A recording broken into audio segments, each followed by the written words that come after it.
Time now for a second opinion from Dr Zoe and Dr Sara. Welcome to you both. Let's get on with the calls. We've got Claire on the line. Good morning to you, Claire.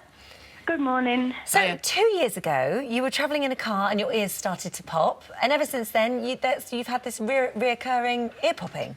Yes. I thought it would go, like, being on a plane or something like that, but it never did. Whenever I breathe in or swallow, I just hear constant crackling and popping.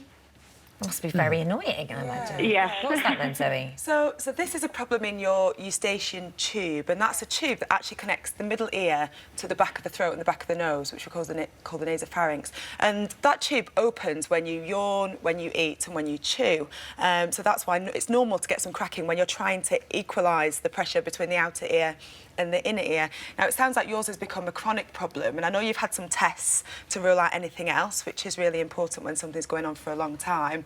And you've tried all the simple treatments. So simple treatments of decongestants, often it does get better on its own, or steroid nasal sprays. And I think it sounds like you've got to a point now where none of those things have worked and anything else troublesome has been ruled out. So you're a little bit stuck. But I know one of your concerns was whether you might go deaf, and this isn't a sign that you're going to go deaf. There is a condition called sensorineural deafness, and it's a red flag actually if anyone ever presents to their doctor with sudden onset deafness on one side.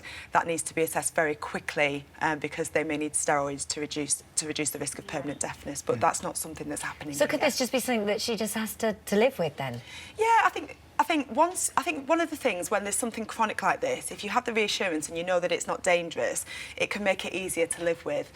Hopefully it's going to get better and it's not going to last forever, but it may be the case that this is going to become a long-term. So that car, when she was travelling in the car and her ear started to pop, it wasn't the car that caused it, it was just the car that highlighted probably the beginning of an issue. Exactly, and I spoke to you earlier and you were at altitude at the time, you were travelling somewhere quite high up. In a car? In a car, just in the UK, wasn't quite romantic, but somewhere fairly high up. And most of us experience that on a plane. When you go high, the pressure changes, and we'll often do this technique, or we'll swallow or chew a sweet, as they typically used to do on planes, to try and equalise. So it's probably being at altitude highlighted a problem that had started prior to that. So nothing sinister then, which is the good news. All right.